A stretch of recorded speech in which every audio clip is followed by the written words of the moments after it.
you doing? We're here down in Kimmeridge. Now, Kimmeridge is well known for this place, the Etches Collection, and we're actually going to go inside and check out the not dinosaurs. That's right. They got lots of marine life and marine reptiles. There are a few dinosaurs, so we're going to head on in. Follow me!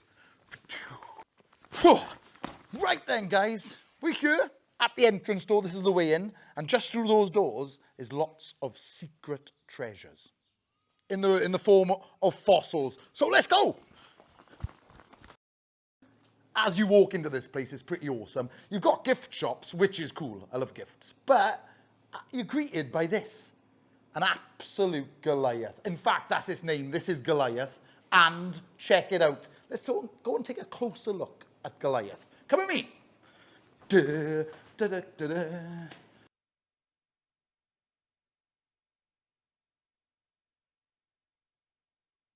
Right then, guys, we are here with Goliath. I introduced you him downstairs, but check him out. He's a pliosaur.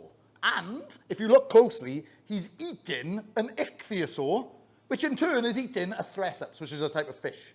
I know. So that huge life-size model of the pliosaur is eating the others. It's pretty awesome. What do you guys think?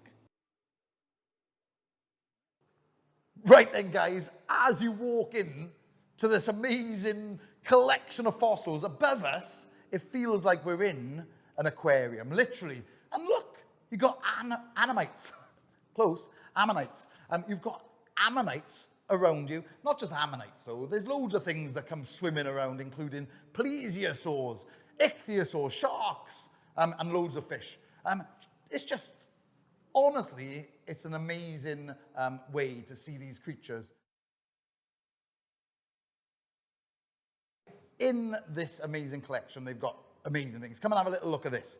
This here is a pliosaur, and it's this lower jaw.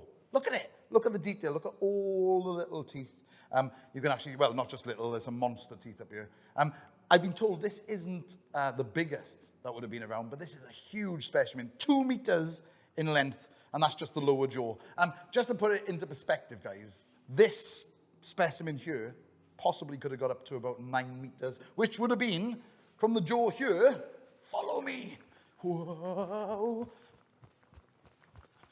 to around here. Can you see me? Imagine that swimming around, guys. Absolutely awesome.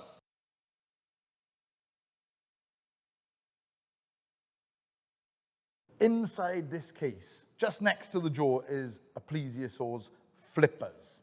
You know, like that.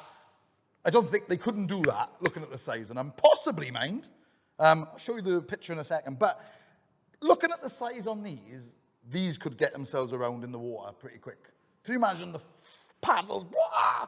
And if you come a bit closer, inside here, you'll also see some of the lower jaw. I think that's over this side. Is that right? It is. Look at that lower jaw. You can see some of the teeth. Look at the vertebrae all the way up. What an amazing find. This one was donated to the museum. It was found somewhere in Wiltshire, but it is awesome. You can actually just, you know, get to see the size on these magnificent creatures. I don't think I would want to go in the water back in prehistoric times. No way. Ichthyosaur, the fish lizard. It's not a fish, it's not a lizard, but that's what they named them. And they're amazing. They got one of the biggest eyes there to be able to see, compared to the size of it anyway. So that could definitely see very well. And you can see his little flipper there and all of those amazing teeth. This is pretty awesome. If you come a little bit closer, which we'll show you in a second, you can actually see all of the stuff that's in his stomach. Oh, that's how well detailed this is. This is awesome. Whoa! Look at that. What is that? I like it though. If you guys know, comment below. So, after a little bit more investigation and also being told, this is what we saw. We saw a squid flying down and eating a part of the ammonite's shell. And right here, trapped in time, is kind of what happened. You can actually see where the shell has been bitten, and that large squid would have come down, grabbed onto the shell, kind of ripped it apart. It's a bit gross, I know, but you know, this is the fossilized evidence of what you just witnessed up on there. It's pretty cool, right? Right then, everyone already realizes this place is dedicated to marine life, but they do have this amazing display of dinosaurs and pterosaurs as well. Pterosaurs being the flying reptiles, of course, and dinosaurs being what we know of. Well, let me just explain a few things that's in this display. A sauropod leg bone there. Sauropods being the long-necked dinosaurs. So obviously, that is going to be pretty big. You've also got Stegosaurus vertebrae, their backbone. Who knows where the plate would have been. But you've also got a theropod claw down there as well, possibly from Allosaurus, but they're not quite sure of that.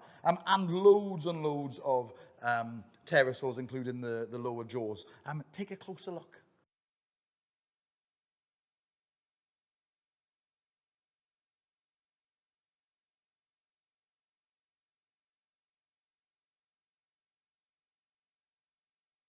Tell you what I'm impressed with in this place as well. Lots of interactive things, including you can even download an app, guys, for your iPad. You've got these QR codes we can scan, okay, which means it takes you to their YouTube videos, all about whatever you're scanning. But they've also got some of these touch screens. So here we can select a fossil. Let's go ichthyosaur. Whoa, look at that. It shows you, obviously, what part that would have been. So let me just click on the head there. Ichthyosaur has a thick ring of bone around their eyes. You see? This is interactive. The kids can obviously, not just kids, adults too, because I like this sort of thing. And it's a great way. Oh, look at that. Gruesome. I like that. I like that. Fish. Fishy things. I love fishy things. Can't say that, can I? Okay. Fish. Fish. Who knew fish could fossilize? Well, we know loads of things fossilize, includes poo, ferns, footprints, trace fossils, all sorts. And these are amazing examples of fossilized fish. Unknown species, but you know, you can see all the scales, you can see so much detail in them. Absolutely amazing. This is how we bring back things from the past. It's the only time traveling we can do. Fossils. It's awesome.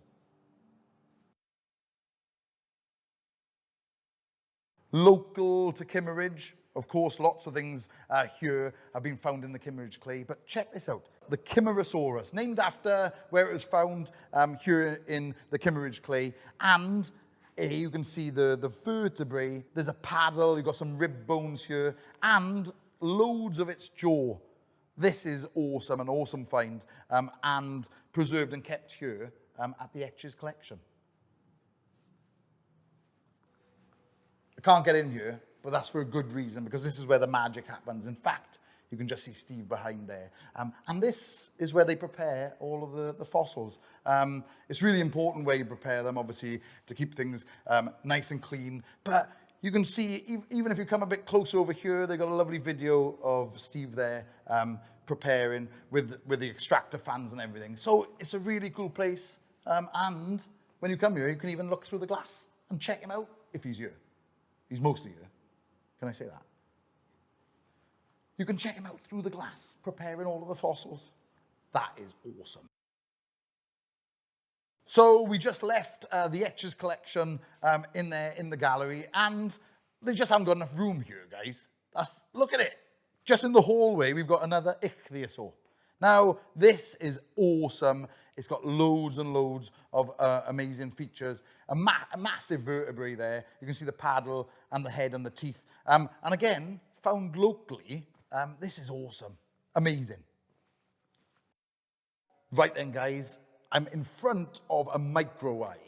And this is a very, very powerful microscope. We can look at bones. We've got loads of different bones here to check out. And we're going to take a look. See what we can see. Now, this is an unidentified piece of dinosaur. Now, they did do this a lot. They sliced dinosaur bones for sort of a little bit of investigation closer, where you can see different things. So we're going to have a little look.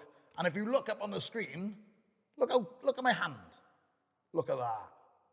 And we can see really close at this dinosaur bones. Now, dinosaur bones, they do have growth rings in them. I'm trying to find them on this, but you can't really see too much on this. But the growth rings are a bit like tree rings. It shows you the age of the dinosaur when it died, starting from the center. But what we can see here is if you look at this top part compared to the bottom part, is the growth is a little bit uneven, which has been known for creatures that hibernate, because the growth rings do change seasonally as well. But this is cool. Let me take a look at another one, hang on. So guys, I'm no paleontologist, not by far.